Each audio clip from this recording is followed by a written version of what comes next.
पत्नी पतीची हत्या करून मृतदेह ड्रम मध्ये भरते, तर कुठे पती पत्नीला मारून सूटकेस मध्ये भरतो।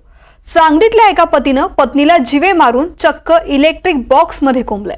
संशयाचं भूत पतीच्या डोक्यावरती बसलं आणि होत्याचं नव्हतं झालं। पत्नीच्या हत्येनंतर लेकरही उघड्यावरती पडली आहेत। सांगलीतील हे धक्कादायक प्रकरण नेमकं काय आहे पाहूयात।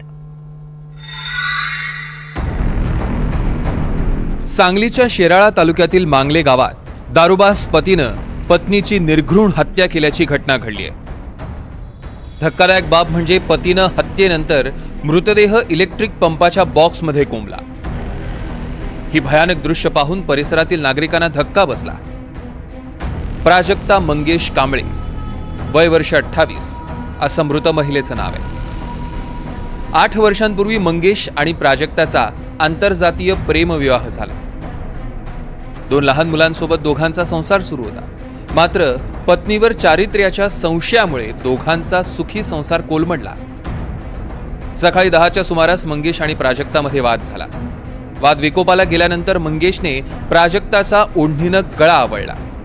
पत्नीचा खून केल्यानंतर मंगेशनं मृतदेह शेजारच्या खोलीत ठेवला। खोलीतील एका इलेक्ट्रिक पंपाच्या बॉक्समध्ये हा मृतदेह कोंबला आणि त्यानंतर घराला कुलूप लावून मंगेश गावातनं पसार झाला। मंगेशने घरातनं बाहेर पडण्याआधी आपला भाऊ निलेशला घरी बोलावलं होतं। निलेश घरी पोहोचताच मंगेश तडकाफडकी निघून गेला। 2 चिमुरडी मुलं दारात आईच्या नावानं टाहो फोडत होती। ही परिस्थिती पाहून निलेश चक्रावला आणि मंगेशच्या मुलाला विचारणा केली। मुलांनी घडला प्रकार आपल्या काकाला सांगितला। वडिलांनी आईचा कसा गळा आवळला ते देखील सांगितलं। तेव्हा सगळा प्रकार निलेशच्या लक्षात आला। बाजूच्याच खोलीत प्राजक्ताचा मृतदेह असल्याचं निलेशला कळून चुकलं होतं। यानंतर निलेशने भावाला आत्मसमर्पण करण्याचा सल्ला दिला। खुनाचा गुन्हा दाखल झाला, त्यामध्ये आरोपीने त्याची पत्नी प्राजक्ता कांबळे हिचा चारित्र्याचा संशय घेऊन तिचा काल सकाळी 11:30 वाजताच्या सुमारास ओढणीने गळा आवळून खून करून तिचे प्रेत घरातील पत्र्याच्या पेटीत ठेवले आहे। बाबत तक्रार दिल्याने गुन्हा दाखल केला व यातील आरोपी मंगेश चंद्रकांत कांबळे वय 32 वर्ष राहणार मांगले यास अटक केली असून त्याचा तपास आम्ही पुढे करीत आहोत।